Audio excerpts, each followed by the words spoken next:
He was despised and rejected by men, a man of sorrows and acquainted with grief. And as one from whom Shalom men Bapak hide Ibu their Saudara-saudari faces, yang terkasih di dalam Tuhan. surely Kita he has sungguh borne bersyukur our karena griefs Tuhan and telah carried our memperkenankan sorrows. kita untuk Yet we mengikuti esteem retret him ini. stricken, Maka mari sebelum smitten kita by God, melanjutkan and sesi pada hari afflicted. ini, kita bersama-sama dengan hati yang But he penuh was syukur pierced memuji for Tuhan our kita yang penuh transgressions. kasih. Kita nyanyikan He was bersama crushed for bersyukur. our iniquities, and with his wounds we are healed.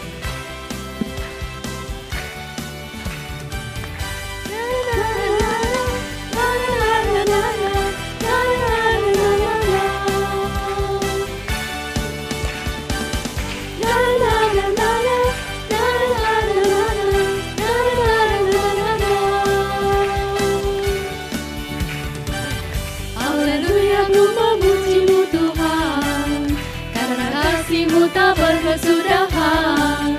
Biar yang menampas memuji Sang Raja, di atas gunung dan di dalam samudra. Tanganku ku angkat padamu, mensyukuri rahmat yang Kau beri. Kakiku melompat bagimu, sanggapanku baru setiap pagi. Bersyukurlah kepada Tuhan, sebab Dia baik, sebab Dia baik. Bahwasanya ku selamanya, kasih setianya, kasih setianya.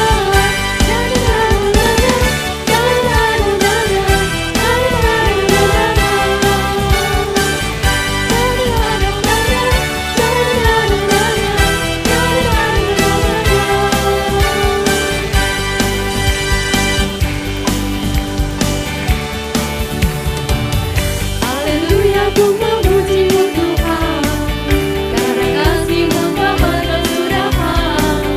Biar yang bernafas memuji Sang Raja, di atas gunung dan di dalam samudra. Tanganku ku angkat padamu, mensyukuri rahmat yang Kau beri.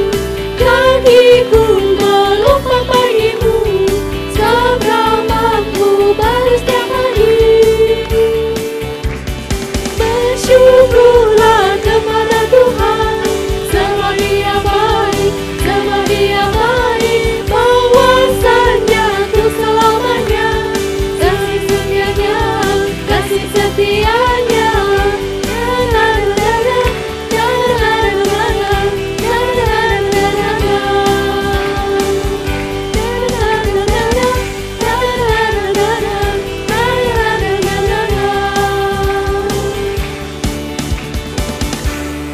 Saudara-saudari, layaklah kita bersyukur kepada Tuhan karena Dialah sumber sukacita bagi kita semua.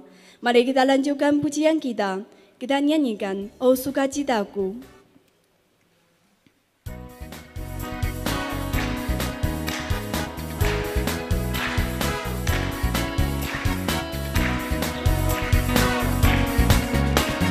Oh sukacitaku, sejak ku jumpa Yesusku. Oh sukacitaku, ku temukan juru selamat. Dia mengasihi aku, bahkan mati bagiku. Sukacitaku kini penuh. Padanya aku berharap, pada Yesus Allah yang hidup. Padanya aku berserah, sukacita kehidupanku.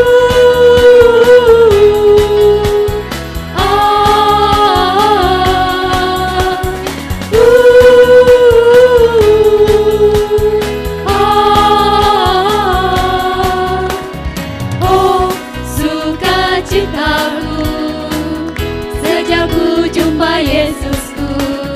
Oh sukacitaku, ku temukan juru selamat.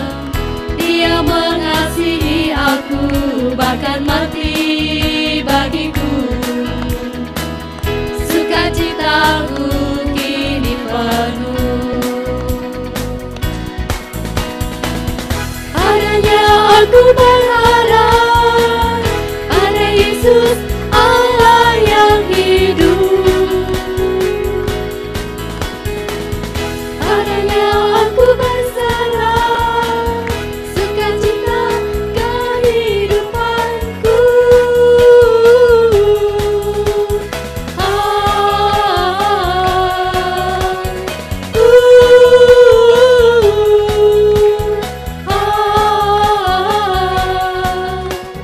Oh, sukacitaku sejak ku jumpa Yesusku.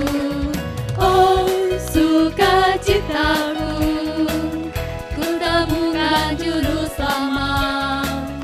Dia mengasihi aku bahkan mati bagiku. Sukacitaku kini penuh. Sukacitaku kini penuh. Sukacitaku kini penuh.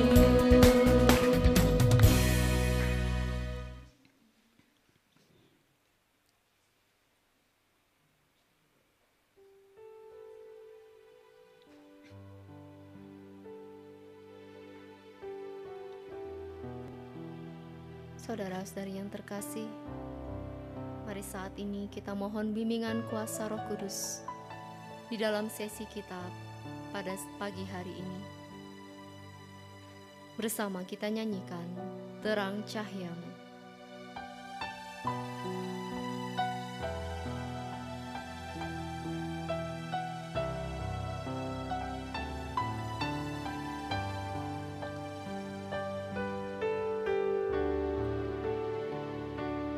Roh Kudus, sampai-Mu, Roh Kudus, Roh pemimpin, tunjuk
Selamat pagi Allah Roh Kudus.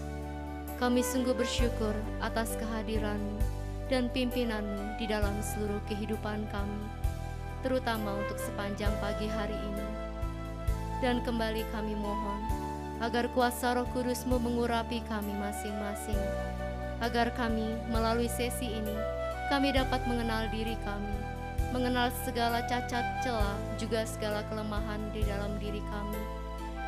Agar ya Tuhan, kami sungguh ingin menjadi pribadi yang utuh di dalam Engkau, menjadi pribadi yang seturut dengan rencana-Mu. Dan biarlah kuasa Roh Kudus-Mu juga mengurapi anak-Mu Suster Katarina yang akan membawakan sesi pada pagi hari ini. Biarlah segala sesuatu yang disampaikan kepada kami masing-masing hanya untuk kemuliaan nama-Mu. Terima kasih Allah Roh Kudus, pimpinlah kami saat ini.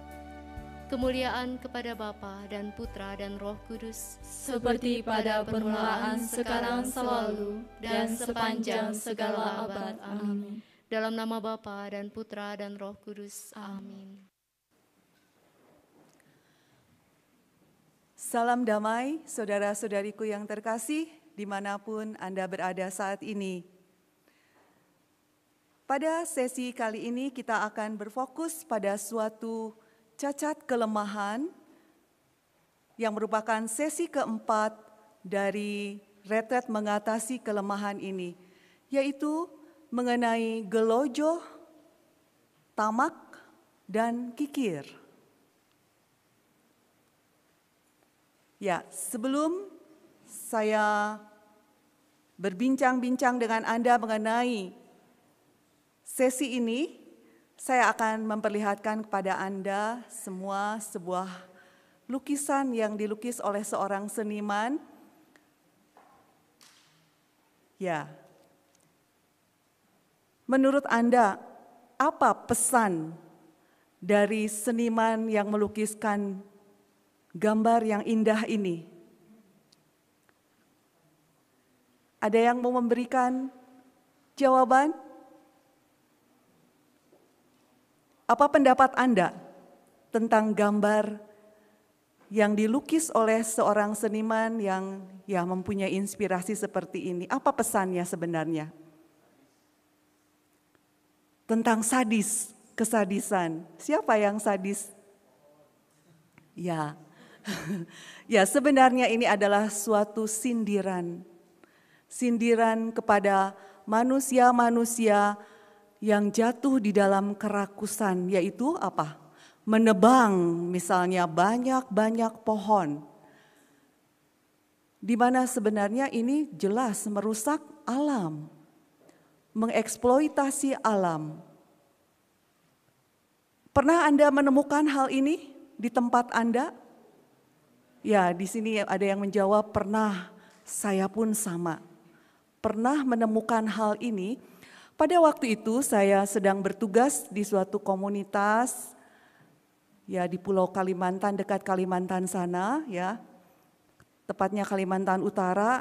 Saya waktu itu tinggal di sebuah hutan ya, di pertapaan kami, salah satu cabang, yaitu di tengah-tengah hutan yang sangat lebat.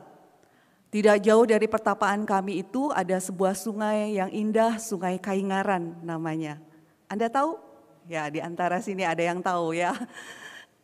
Ya, jadi saya bersyukur pernah bertugas di tempat yang indah ini, di mana setiap pagi, setiap sore boleh menikmati alunan musik dari gemerciknya air sungai dari Kaingaran menghantar kami para suster frater pada waktu melakukan meditasi doa hening ya.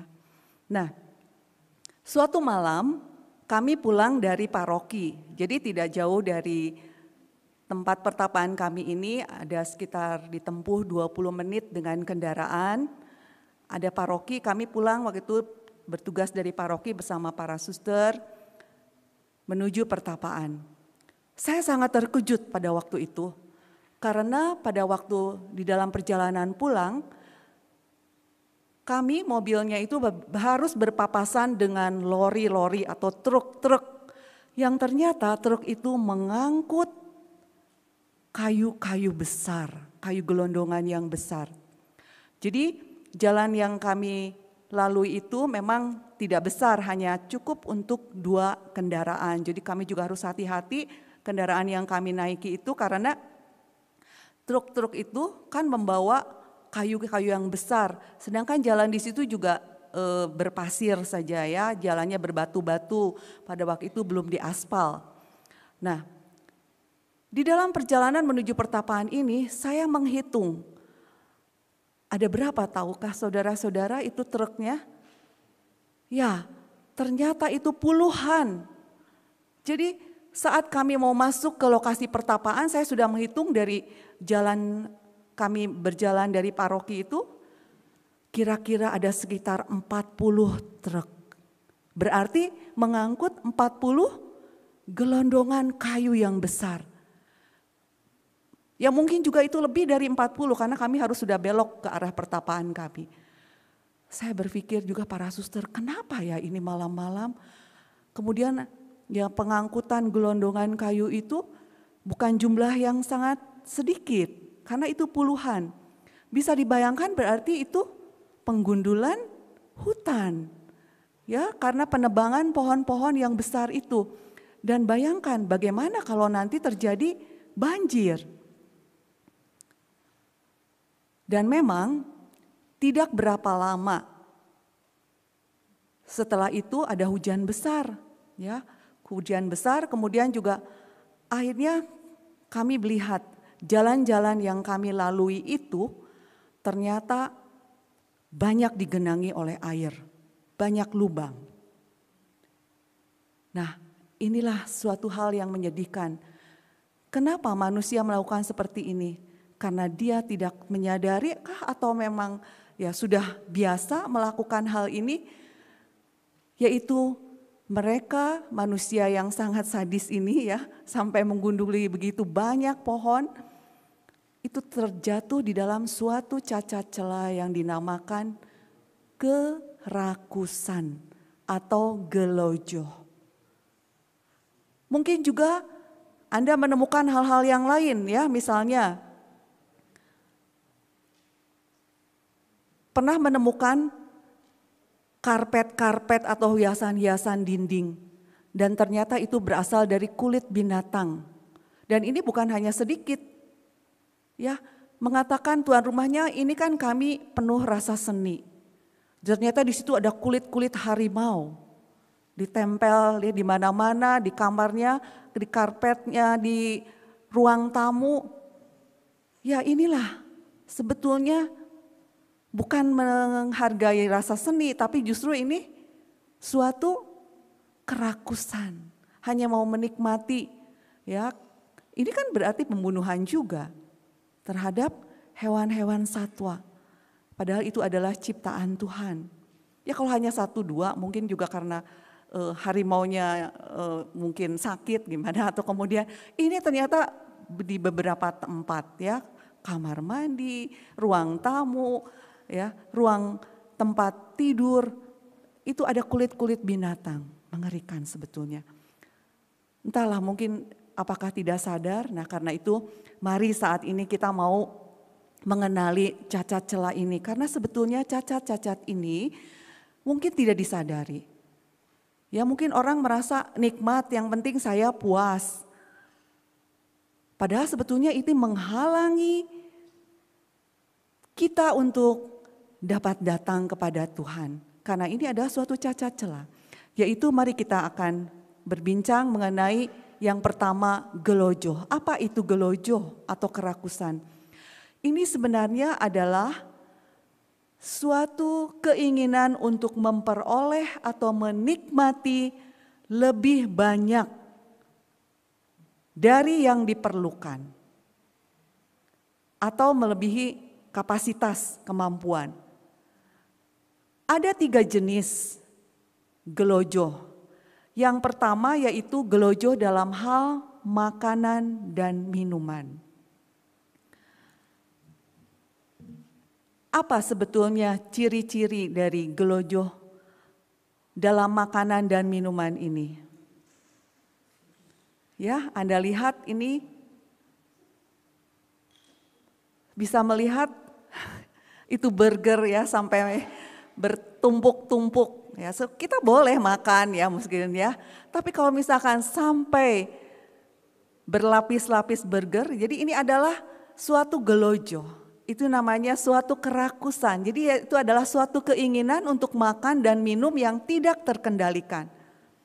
Kita boleh makan. Ya, karena itu perlu makan itu untuk kesehatan, bukan? Ya kalau lapar perlu makan, haus perlu minum. Ya. Tetapi kalau misalnya makan dan minum itu hanya dijadikan suatu tujuan, padahal kita juga nggak lapar, tapi kita terus makan. Ya. Hati-hati, jadi bukan makan karena untuk hidup, untuk kesehatan, tapi hidup untuk makan. Jadi kemana-mana cari makanan. Sekarang ini terkenal katanya ada istilah waktu sebelum COVID ya, tur kuliner ya. Ada makanan yang baru di negeri ini, di negara itu, atau mungkin di kota mana, di kota ya berkeliling. Jadi tur hanya karena untuk mencari makanan, mencari kenikmatan semata. Hati-hati, ini berarti sudah terjatuh ke dalam gelojo. Ya. Kemudian juga selalu mencari makanan yang enak-enak. Ya. Ini juga salah satu ciri bagaimana orang terjatuh di dalam gelojo ini. Mau datang ke pertemuan, ya, kalau ada makan-makan, kalau ada minum-minum. Tapi kalau misalkan hanya pertemuannya pendalaman kitab suci misalnya ya, di suatu lingkungan, coba dilihat jumlah yang datangnya. Mungkin kurang dari 10 bisa dihitung dengan berapa jari. Coba kalau ada syukuran ulang tahun, syukuran pernikahan, ada makan-makan toh itu pesta-pesta, wah puluhan lah yang datang. Inilah salah satu ciri-ciri orang yang telah terjatuh dalam gelojo ini ya.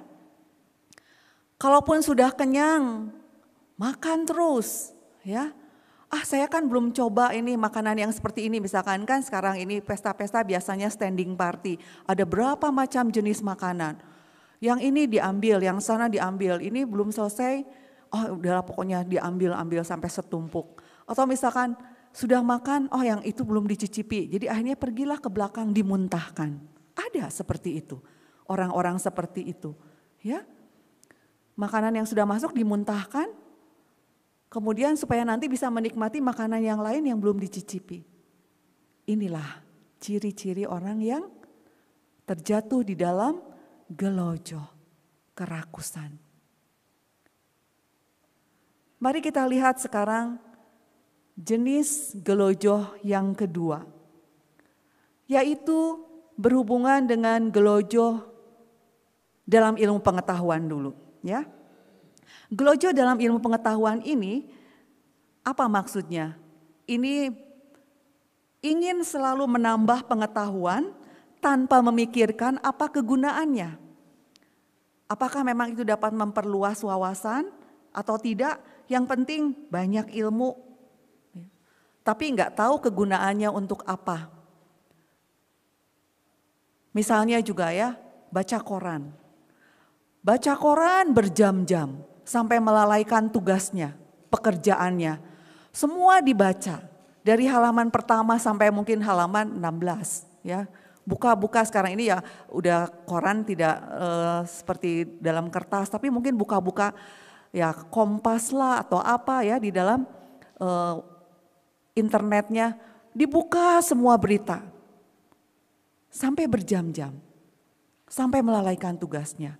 Kan ini pengetahuan, itu pengetahuan ya. Hati-hati, ini sebetulnya adalah juga yang dinamakan gelojo dalam ilmu. Memang tidak terlalu kelihatan ya sepertinya gelojo ilmu pengetahuan. Kemudian juga jenis yang ketiga ini gelojo dalam kerja. Ini juga tidak terlalu kelihatan. Jadi kerja tidak kenal waktu dan istirahat. Selalu mendapatkan kepuasan mencari-cari pekerjaan. Gak peduli untuk siapa dan untuk apa dia bekerja. Yang penting saya sibuk. Kalau gak sibuk, saya jadi gelisah. Saya jadi resah. Atau istilahnya yang namakan work alcoholic. Ya, ini sering terjadi juga ya di dalam keluarga-keluarga, akhirnya terjadi ketidakharmonisan. Karena kurang komunikasi antara pasangan, suami istri, karena suaminya terlalu sibuk di tempat pekerjaan.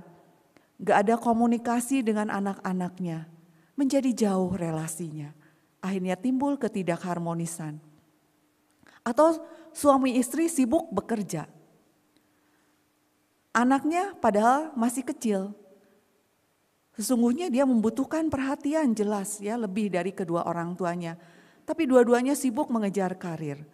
Tidak tahu anaknya tenang-tenang saja di dalam kamar, dipikirnya, wah anak saya hebat, gak pernah main-main keluar, ya sibuk dengan belajar di depan komputer. Tidak tahu anaknya ternyata buka-buka situs yang pornografi. Akhirnya sudah terikat hal-hal yang pornografi dari sejak anak-anak dan akhirnya banyak masalah setelah dewasa misalnya.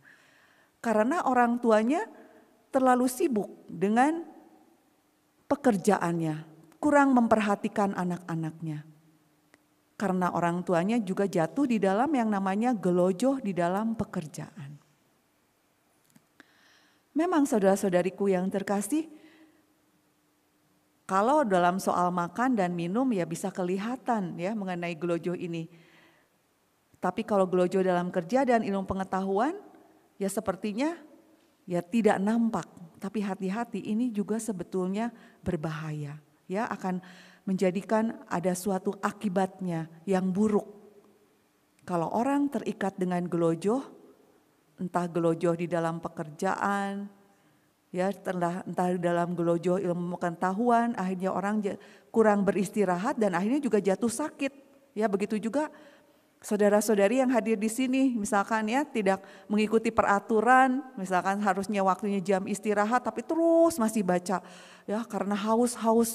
Tapi padahal itu sebetulnya jam untuk istirahat ya tidak dipakai. Ya akhirnya nanti kalau di dalam mengikuti aktivitas lainnya akhirnya ya tidak bersemangat, apalagi dalam doa-doa mungkin tidur ya akhirnya seperti itu. Jadi perlu ada keseimbangan ya di dalam jadwal-jadwal kita juga.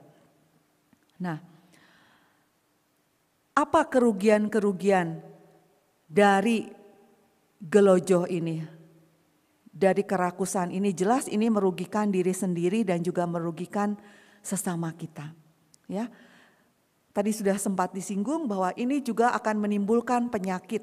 Ya, kalau misalnya gelojoh dalam makanan, coba kalau terus-terusan ya makan makanan yang mengandung lemak, misalkan yang dikejar-kejar ya, misalnya fast food melulu. Nah, tidak ada keseimbangan dengan makan sayur karena saya kan suka ya makanan ini. Terus aja yang dicari makanan yang itu.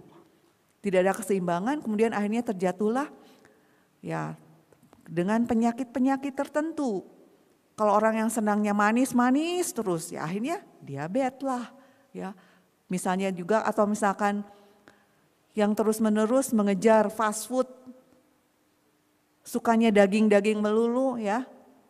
Kemudian akhirnya apa? Kolesterol problem.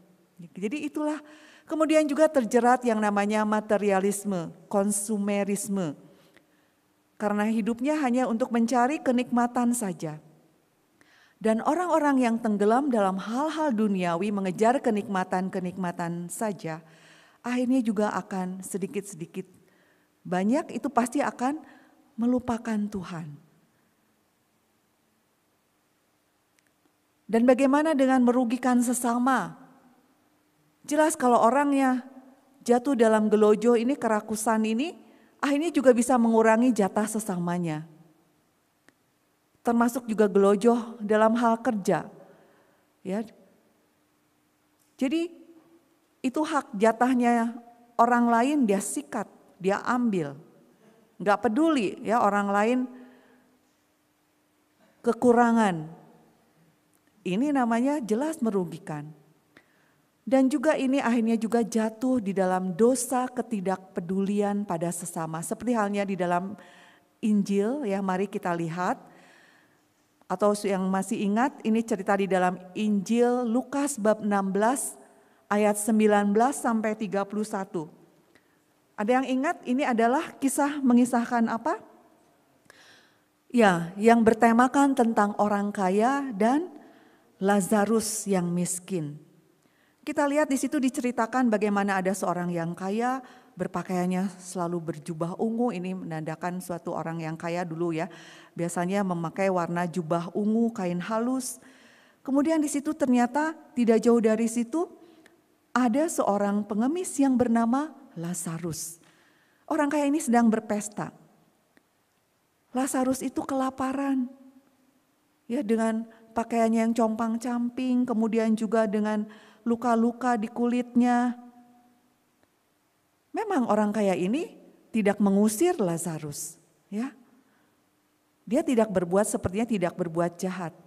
Tapi lihat, dia tidak peduli kepada Lazarus yang miskin ini. Sampai Lazarus yang miskin ini kelaparan, orang kaya ini tidak peduli. Kemudian dikisahkan di dalam Injil ini bagaimana orang kaya itu akhirnya meninggal dan juga Lazarus juga meninggal. Tapi kemudian apa yang terjadi? Ternyata orang yang miskin ini, Lazarus ini dibawa oleh malaikat-malaikat ke pangkuan Abraham. Orang kaya itu akhirnya apa? Dia juga meninggal, kemudian dikubur, tapi kemudian dia sengsara di alam maut. Inilah dosa ketidakpedulian kepada orang yang miskin. Orang kaya ini jatuh di dalam kerakusan.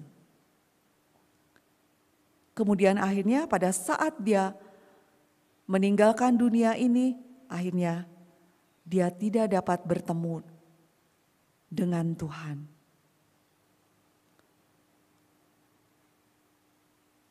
Saudara-saudariku yang terkasih, jadi inilah gelojoh adalah suatu cacat celah yang menghalangi kita untuk datang kepada Tuhan. Apa sih sebenarnya akar atau penyebab dari gelojoh ini? Sebetulnya orang yang terjatuh di dalam kelemahan, kerakusan, itu juga sebetulnya akarnya bisa salah satunya karena melarikan diri dari masalah yang sedang dia hadapi. Mengalami stres. Banyak orang-orang sekarang ini dalam situasi pandemi ini, saat dia menjauhkan diri dari Tuhan, dia merasa kecewa karena kehilangan pekerjaan, karena kehilangan kenikmatan-kenikmatan yang dia nikmati sebelumnya. Kemudian dia akhirnya larinya mana? Mabuk-mabukan. Ya ini juga karena jatuh dalam kerakusan juga, minum-minum berlebihan. Kemudian apa yang terjadi? Tidak peduli dengan sesama ya, dengan kalau orang itu sudah berkeluarga tidak peduli dengan anak dan istrinya. Yang ada malah terjadi pertengkaran ya karena orang tersebut mabuk-mabuk ya, bagaimana ya istrinya tidak marah. Kemudian akhirnya dia tidak menerima teguran dari istrinya, main apa? Main tangan lah ya. Memukul anak istri, mungkin juga menendang karena mabuk. Ini karena dia stres dan lari kepada hal-hal yang tidak benar. Atau juga dalam situasi seperti ini, aduh saya bosan karena gak bisa keluar rumah. Dia kesal, terus saja terikat dengan internet, dengan apa? Game. Ya kalau memang orang itu berkecukupan, kemudian dia juga tidak tahu, gak bisa keluar, dia stres main game terus. Dan akhirnya juga gamenya juga akhirnya bukan game saja yang biasa, game online yang jatuh dalam perjudian. Akhirnya ributlah ya karena bukan menghabiskan uang yang sedikit kalau orang itu sudah berkeluarga. yaitu menghabiskan sampai puluhan juta. Ributlah akhirnya dengan keluarga. Percekcokan terjadi. Jadi inilah situasi saat orang jauh dari Tuhan dan larinya kepada hal-hal yang bersifat gelojoh. Atau juga akarnya adalah karena menemukan bahwa dirinya itu jelek. Ya. Merasa tidak mampu berprestasi. Merasa saya ini kurang, tidak pintar. Selalu menyalahkan diri sendiri. Mungkin karena orang tersebut dulunya ya dari sejak kecilnya sering dibanding-bandingkan oleh orang tuanya. Pernah saya menemukan kasus seorang bapak ya. Sering dibanding-bandingkan dengan saudara-saudarinya oleh orang tuanya. Bapaknya ini merasa jelek ya. Adiknya merasa berhasil, berprestasi, punya profesi tertentu misalnya dokter, sedangkan dia harus kerja keras. Pekerjaannya entah menjadi supir lah atau apa, dia tidak puas, merasa kurang berharga. Kemudian akhirnya ya larilah ya, terjatuhlah ke dalam kelemahan gelojoh ini. Larinya kemana ya? Ke minum-minum juga. Atau misalkan terikat juga dengan perjudian karena ingin mendapatkan sesuatu harta dengan lebih cepat, lah berhasil dengan cepat. Ini adalah akar-akar dari gelojoh. Kalau seperti ini, apa yang harus dilakukan? Jelaslah orang tersebut juga memerlukan penyembuhan luka batin. Kemudian akar-akar dari gelojoh ini juga karena juga memiliki pandangan hidup yang sempit, yang dangkal. Hanya melihat hal-hal yang duniawi saja. Merasa saya akan bahagia karena bisa menikmati hal-hal yang duniawi. Tidak jelas tujuan hidupnya. Padahal kita diciptakan oleh manusia punya tujuan yang indah. Ya, kita hidup di dunia ini hanya sementara. Sedangkan kita nanti pada saatnya kita juga akan dipanggil meninggalkan dunia ini dan kita akan memiliki rumah yang sejati, yaitu di tempat yang lain. Di mana kita boleh mengalami damai, sukacita yang sejati, kita bertemu dengan Tuhan Sang Pencipta kita. Ada seorang kudus yang mungkin Anda tahu semua, yaitu adalah Santo Agustinus. Bersyukur dia akhirnya boleh menemukan tujuan hidup yang sebenarnya. Akhirnya dia dapat meninggalkan segala cacat celah, dosa-dosanya. Ya, yang terlibat dengan kerakusan, kenikmatan duniawi, jatuh di dalam percabulan macam-macam. Tapi akhirnya dia menemukan bahwa semuanya itu adalah sia-sia. Kenikmatan-kenikmatan duniawi itu hanya sementara saja.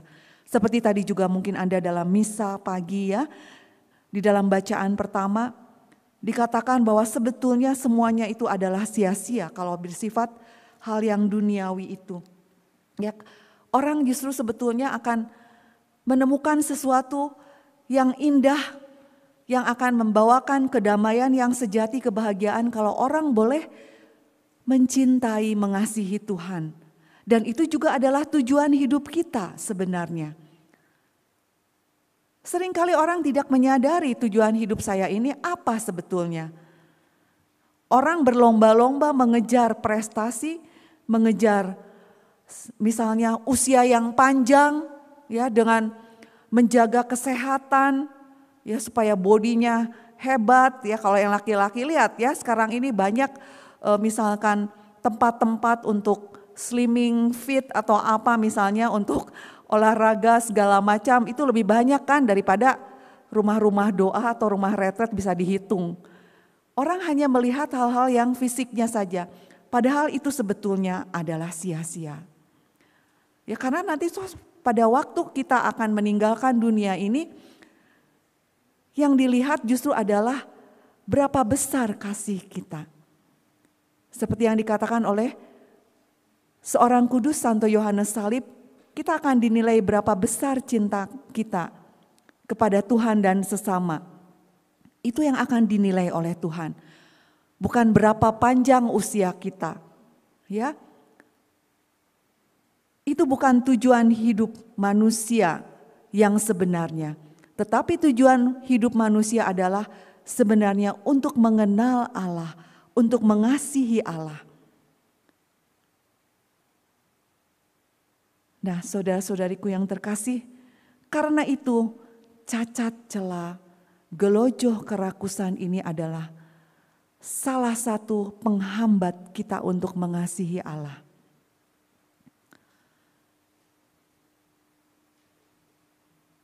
Karena itu apa yang harus dilakukan untuk mengatasi cacat celah ini? Ada beberapa tips ya, supaya kita tidak jatuh dalam kerakusan, yaitu kita perlu pantang dan puasa. Belajar untuk berpantang ya, jangan hanya mengejar suatu yang saya sukai saja ya. Kemudian juga belajar untuk berpuasa. Kemudian juga perlu adanya pengendalian diri. Pengendalian diri ini penting karena juga bukan hanya untuk melawan kerakusan ya, dan juga mungkin bisa melawan kelemahan-kelemahan yang lain ya, termasuk nanti dalam sesi berikutnya tentang percabulan misalnya. Kalau Ondang bisa mengendalikan diri ya, dan juga tentunya dengan pertolongan rahmat Tuhan, kita akan dapat keluar dari cacat celah ini. Juga dalam mengatasi gelojoh ini kita perlu hidup untuk ugahari, sederhana, kesederhanaan. Tidak mencari sesuatu yang yang mewah terus ya, yang menuruti keinginan sendiri. Kalau Anda juga seorang yang Katolik, sudah disediakan sakramen sebetulnya yang dinamakan sakramen tobat. Ini perlu mengakukan dosa dan juga di mana perlu juga didoakan doa pelepasan dari keterikatan-keterikatan ini. Yang mungkin nanti akan dilakukan pada malam nanti ya.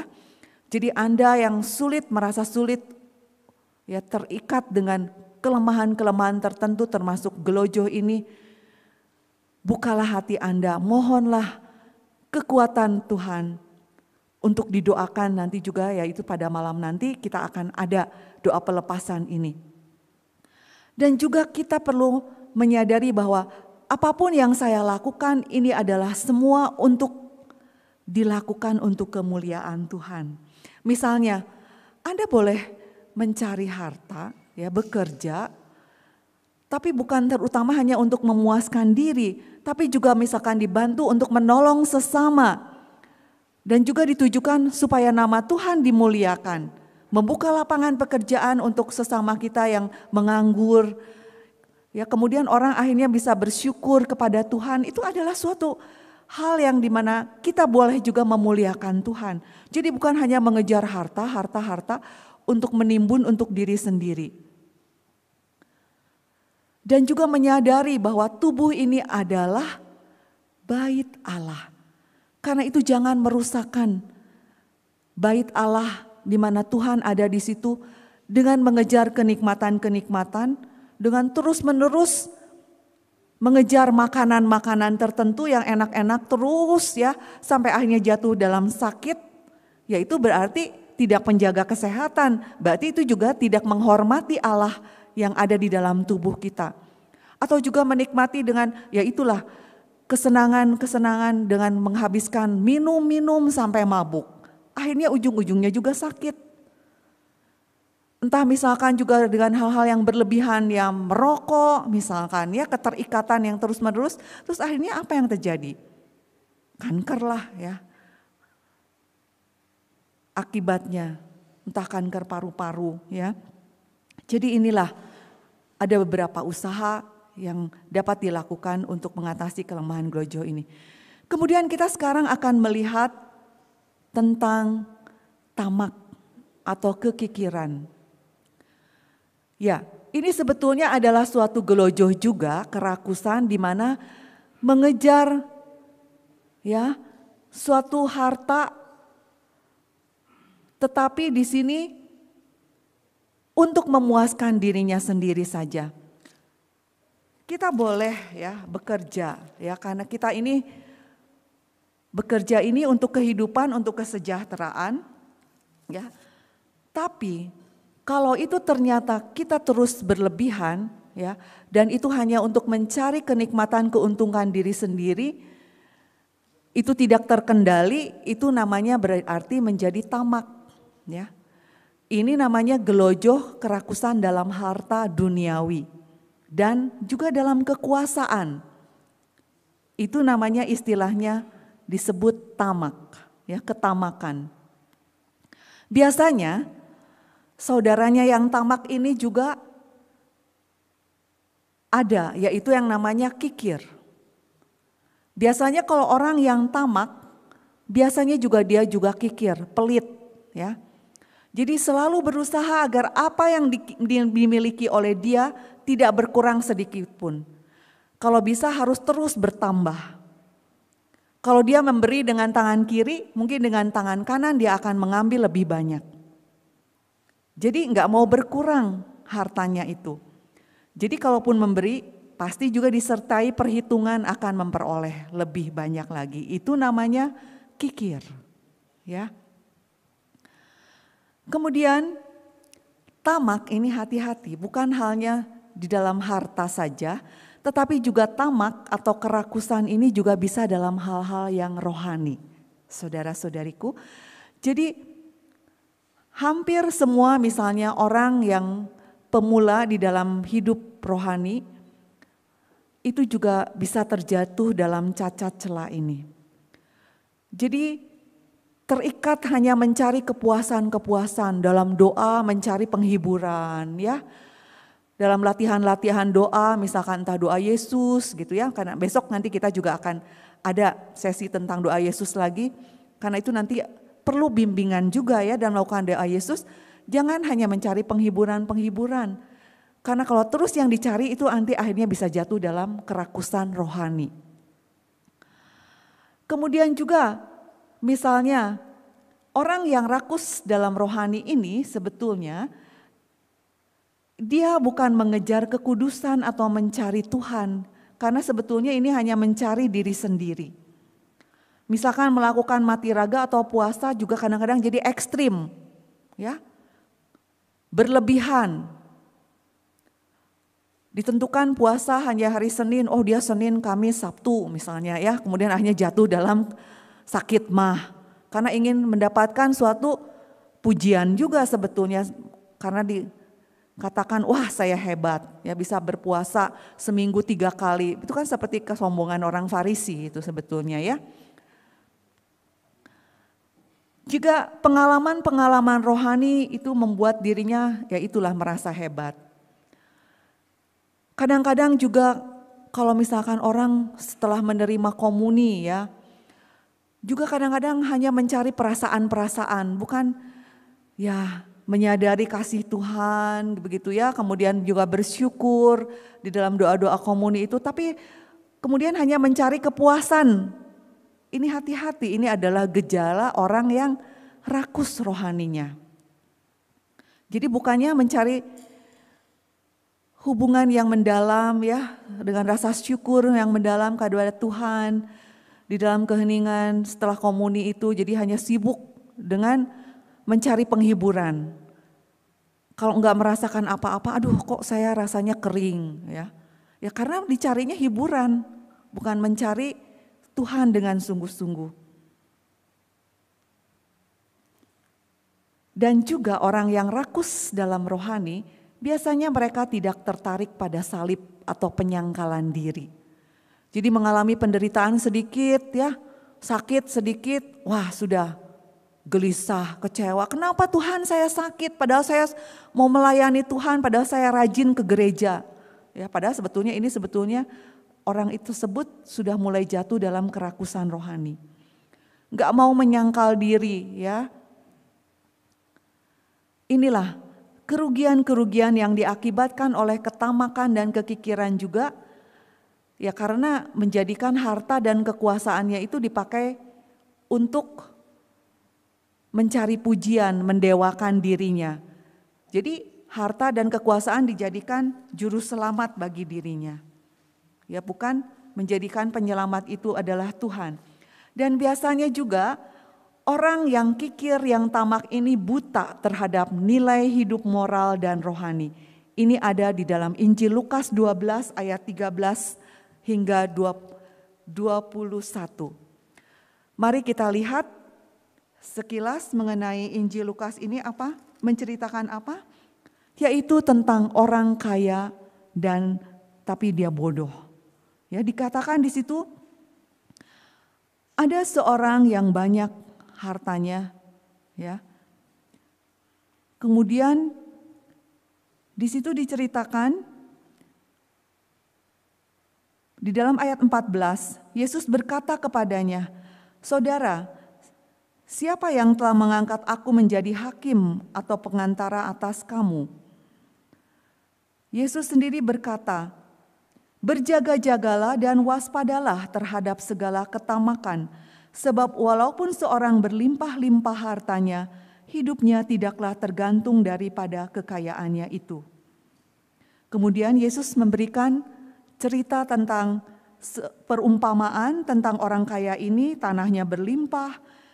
Kemudian orang kaya ini bertanya dalam hatinya, "Apa yang harus aku buat?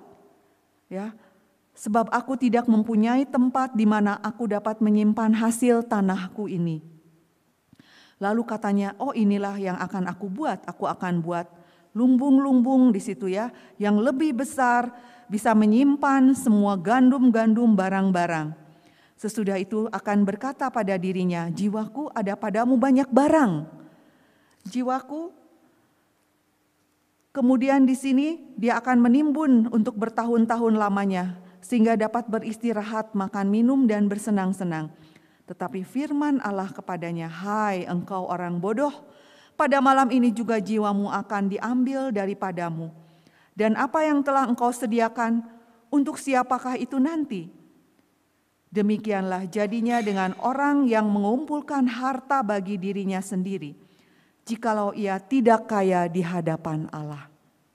Jadi inilah orang yang tamak, ya, tidak memikirkan jiwanya. Padahal sebetulnya bukan hanya jasmani saja yang perlu dilihat, dipelihara dengan hartanya ini, tapi sebetulnya hal rohaninya yang penting juga harus dipikirkan. Karena saat nanti kita meninggalkan dunia ini, justru kita sebetulnya tidak akan membawa baju yang mewah, betul? Atau tidak akan membawa rumah kita yang jumlahnya ya belasan, atau juga tidak akan membawa mobil kita, dan juga tidak akan membawa apa?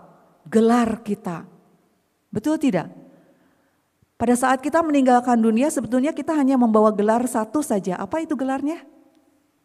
Almarhum. Ya, itu saja. Jadi kita perlu sekali memperhatikan jiwa kita. Karena nanti di saat kita meninggalkan dunia ini, jiwa kita yang akan dilihat, akan pergi bersama-sama dengan kita, dan nanti jiwa kita kalau kita sungguh-sungguh menyiapkan diri dengan sungguh-sungguh, ya, di dunia ini sudah mulai mempersiapkan diri, membersihkan diri dari segala cacat celah ini, kelemahan-kelemahan 7 cacat celah ini, ya, jiwa kita akan cepat bertemu dengan Sang Pencipta, akan bertemu bersatu.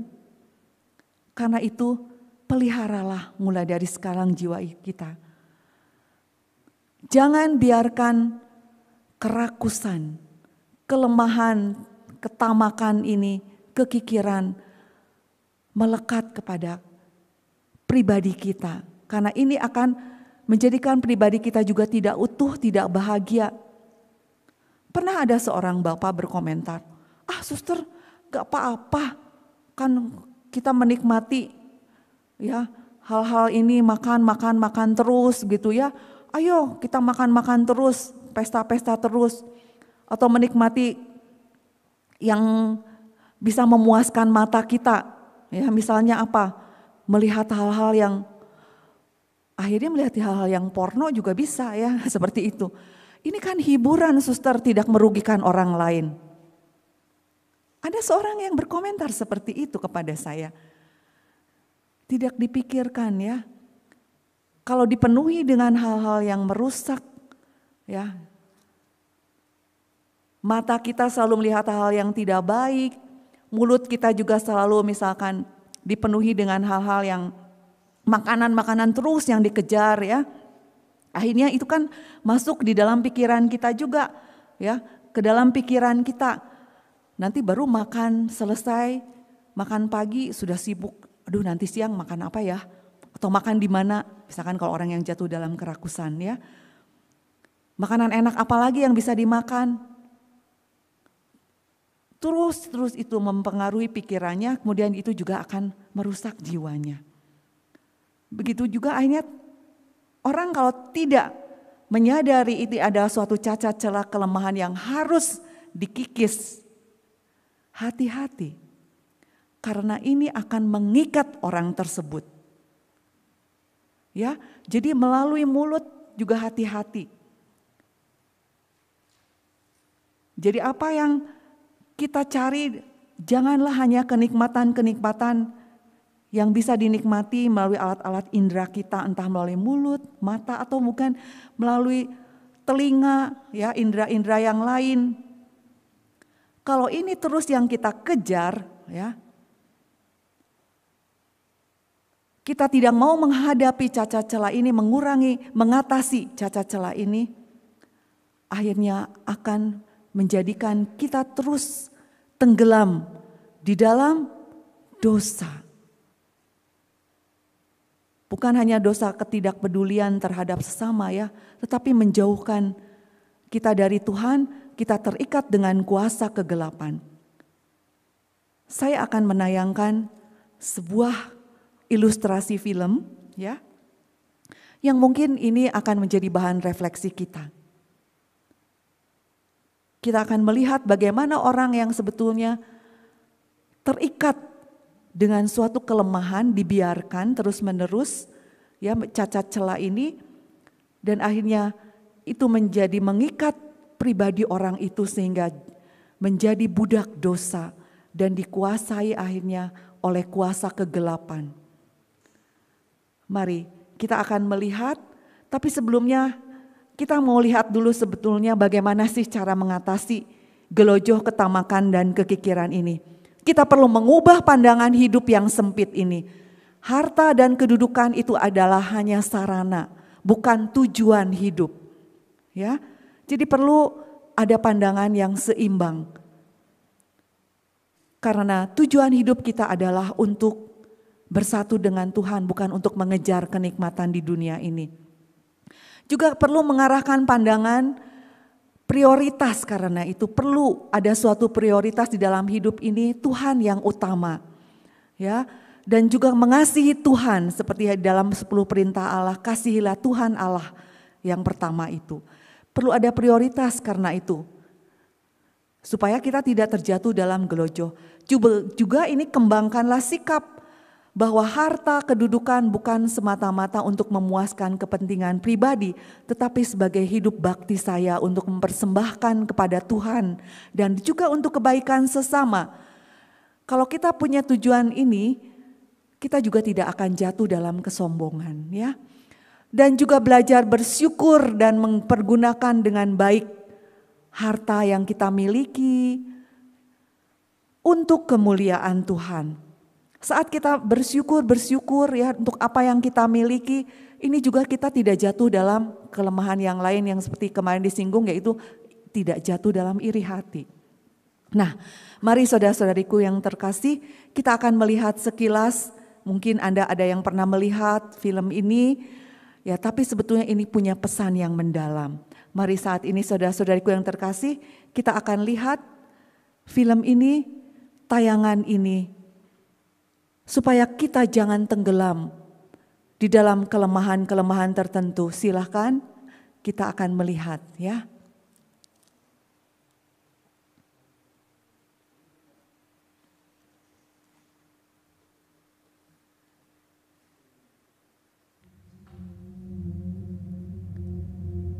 Siapa yang melekat suatu pada dewa-dewa yang tidak berharga, ya, itu akan menjauhkan diri dari Tuhan. Maksudnya apa? Ya, hal-hal yang tidak berharga, ya termasuk kesenangan-kesenangan kita, kenikmatan duniai. Ya, jadi kita seolah-olah mata kita dibutakan dengan hal-hal yang kita lihat, yang hanya membuat kita menyenangkan di dalam indera-indera kita ini. Though all the wealth of men was mine to squander, and towers of ivory rose beneath my feet, were palaces of pleasure mine to wander. The sum of it would leave me incomplete, though every soul would hold my name in honor, and truest love was always by my side. Jadi inilah saudara-saudariku yang terkasih, keinginan-keinginan mata kita mau hanya melihat sesuatu yang memuaskan mata kita saja. Akhirnya membutakan kita. Mungkin Anda melihat hal-hal yang duniawi, entah yang hal-hal yang porno, menganggap bahwa itu adalah suatu kenikmatan, hiburan, padahal itu sebetulnya bisa merasuk ke dalam pikiran, mengacaukan pikiran, termasuk juga melalui mulut yang tadi, karena gelojoh dalam hal makan minum. Akhirnya itu akan membuat kita, pikiran-pikiran kita juga dipenuhi dengan hal-hal yang tidak baik.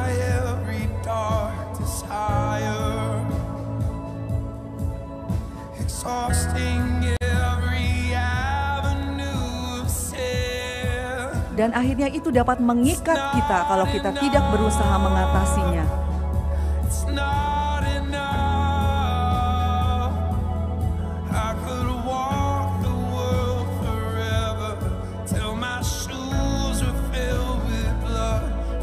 Kita tidak pernah puas ya dengan apa yang kita miliki,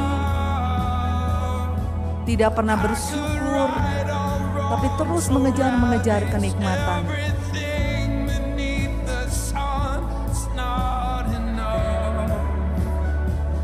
Karena keterikatan dengan kenikmatan tersebut, karena memenuhi otaknya dan juga mempengaruhi jiwanya, sehingga orang ini seperti terlempar ya, ke dasar samudra. Di dalam kitab suci, samudra atau laut ini adalah melambangkan kuasa kegelapan.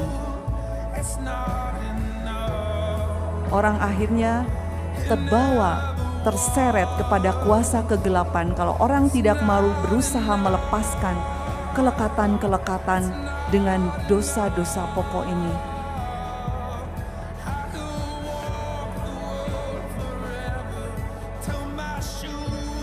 Karena sudah menjadi budak dosa.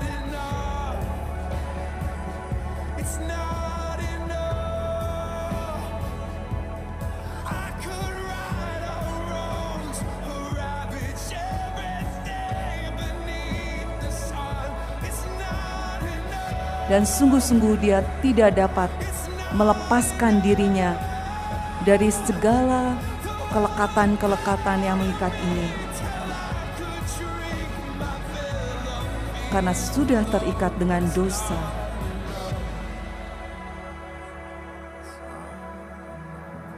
Dalam gelojoh ini juga berarti menghabiskan uang juga bukan sesuatu hal yang dapat menghidupkan jiwanya. Apa yang dia harus lakukan? Dia membutuhkan kekuatan Roh Kudus.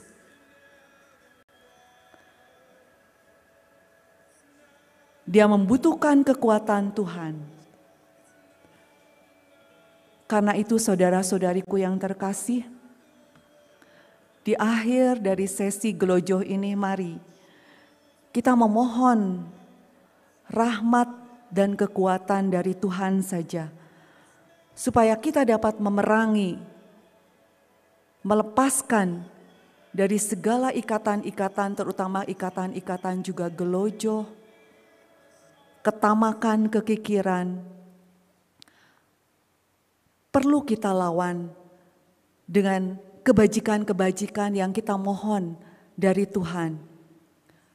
Tadi pagi mungkin Anda juga pernah disinggung bagaimana untuk melawan 7 cacat celah ini harus dilawan dengan 7 kebajikan. Masih ingat saudara, kalau kita mau melawan gelojoh, ya, kita perlu memohon rahmat apa? Ya, kesederhanaan, ya, itu. Kalau kikir, misalnya apa? Harus dilawan dengan kemurahan hati. Ya. Kita mohon rahmat-rahmat itu dari Tuhan. Kita mohon kekuatan Tuhan supaya kita dilepaskan dari ikatan-ikatan yang mengikat kita, terutama juga kalau kita terikat dengan gelojoh, ketamakan, dan kekikiran. Mari saudara-saudariku yang terkasih, di akhir sesi ini kita akan menutup dengan doa. Dalam nama Bapa dan Putra dan Roh Kudus. Amin. Allah yang Maha Kasih, kami bersyukur kepadamu karena Engkau yang senantiasa menunjukkan kasih-Mu dan bimbingan-Mu, agar kami semua boleh selamat bertemu di dalam rumah-Mu yang sejati, boleh bersatu dengan Engkau. Engkau yang telah menunjukkan bagaimana kami harus meninggalkan segala cacat celah kami, khususnya juga di saat kami terikat dengan kelemahan, gelojoh, ketamakan, dan kekikiran. Bantulah kami ya Tuhan dengan kuasa Roh Kudus-Mu, agar kami dapat memerangi, meninggalkan cacat celah ini. Dengan pertolongan kuasa Roh Kudus-Mu saja, berikanlah kami roh kemurahan hati, roh kesederhanaan, agar kami mampu meninggalkan kelemahan-kelemahan ini. Terima kasih ya Tuhan untuk segala bimbingan-Mu di dalam sesi ini. Dan biarlah dengan doa-doa suci Bunda Maria, kami pun semakin ditarik untuk terus belajar dengan rendah hati, menerima segala kelemahan ini dan menyerahkannya kepada Yesus Putranya, sehingga kami dibebaskan dengan kuasa-Nya dan kami sungguh-sungguh dapat hidup berkenan di dalam menjalani panggilan hidup kami masing-masing, sehingga kami sungguh-sungguh dapat belajar rendah hati juga seperti Bunda Maria, sehingga dapat bersatu dengan Yesus. Salam Maria, penuh rahmat, Tuhan sertamu. Terpujilah engkau di antara wanita, dan terpujilah buah tubuhmu Yesus. Santa Maria, Bunda Allah, doakanlah kami yang berdosa ini, sekarang dan waktu kami mati. Amin. Dalam nama Bapa dan Putra dan Roh Kudus. Amin. Terima kasih untuk bersamaan kita.